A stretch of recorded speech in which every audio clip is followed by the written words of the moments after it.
And you can go right back to the law of Moses. We did this sermon not too long ago. The disobedient son. I mean, the pictures of Christ were unbelievable.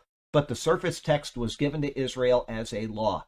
This child won't do what he's told. He's disobedient. He's a whatever, he's just, etc., etc. The parents have taken him to the gates of the city and they make their case against him. And it says to take him outside of the gates of the city and stone him. Get rid of a person like that because he's just a bad influence. And by disobeying the parents, that he is ultimately disobeying God. He's showing no respect for what God has said in the fifth commandment. And because of that, he is disobeying God and he is to be destroyed. And there are religions on this planet that still do that to this day. Obviously, Christianity does not. We believe in the grace of Christ and that even disobedient children can be redeemed.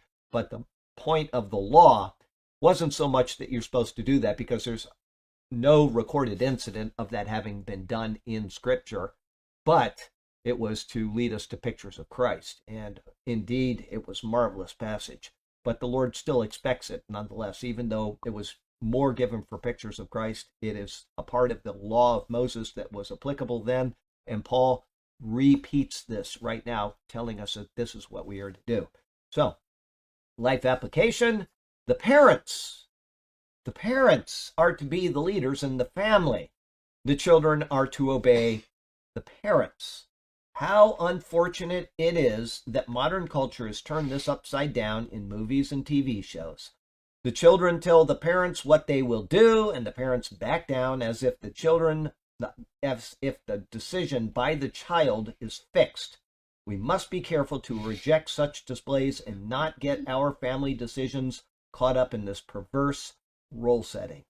Okay, I have a friend that he knows that his family needs some spiritual direction. His wife is kind of off on a bad tangent, and he's, what should I do? And I said, well, you, according to the Bible, are the spiritual leader of the house. And if you are not leading spiritually, then your wife is. And if she is, those children are getting an unbalanced idea of what is proper within the family. And that's even assuming that she's not letting the children run her.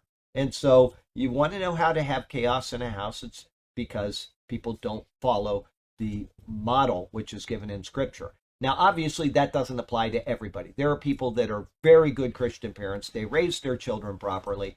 They admonish their children, and the children turn out to do things that are completely, this happens, the pastor's daughter. You think of the constant theme that you hear about, the pastor's daughter. And so it's just the way of the world. Things do happen that are bad, that should not happen, and the parents have done everything they should. But the general precept is that the parents teach their children, and the children will grow up properly. Yes.